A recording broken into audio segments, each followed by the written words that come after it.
Good morning here, Jason aka here. What I have here is my heavy duty appliance timer. I plugged it in and made a pop sound, and the screen is totally messed up and there's not a thing I can do about it.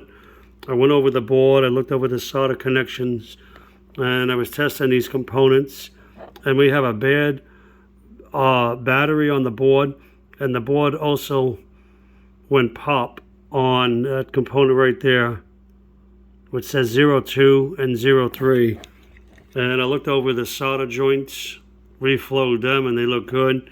So this is what I want to share with people. When you're working on a vintage electronic item or any electronic item, always proceed with caution. Do not be poking around where you don't belong, because you can get electrocuted. I have worked on this stuff. I do have a knowledge of this stuff.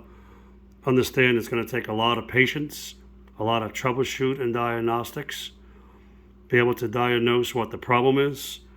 And, sometimes you'll be able to spot and diagnostics and diagnose the problem.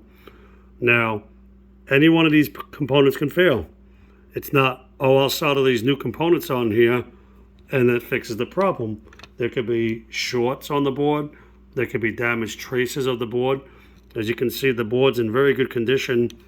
And this is what we've been dealing with. When I was plugged in, I heard a loud pop, and I looked around. Power transformers bringing in 30 amps, 250 volts, 40 amps. I tested all of these.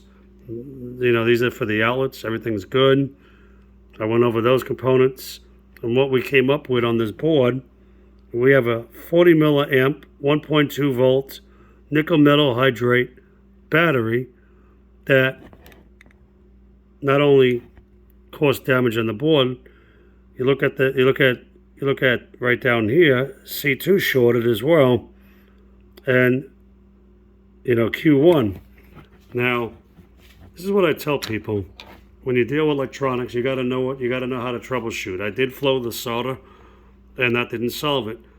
I have learned when you're dealing with electronic items, or you're dealing with, let's say, a radio, a TV, you have to be able to really do the diagnostics. And diagnostics are the key. You see, how are you going to troubleshoot it if you don't know how to do the diagnostics and diagnose the situation or the cause or the root of the problem?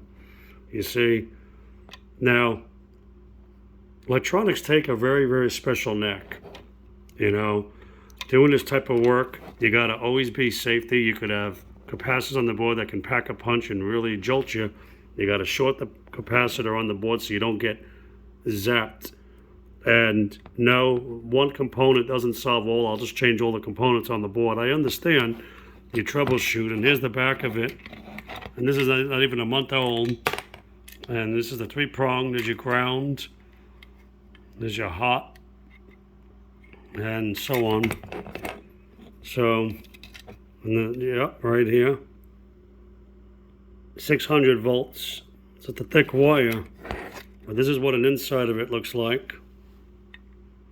And that power transformer right there works fine. That's working. That's getting the right voltage, because I had this plugged in before I took it apart, and these were getting proper amperage. And anything can fail on a board. It's not always related to a particular component on the board. There's your chip right down there. There's your electrolytic. I checked that. I checked all those solder joints. Unfortunately, we have some glue on the board, and we learned that glue can be corrosive and damage a board, and they're still doing that. I wanted to show you. That wasn't only related to electronics back then.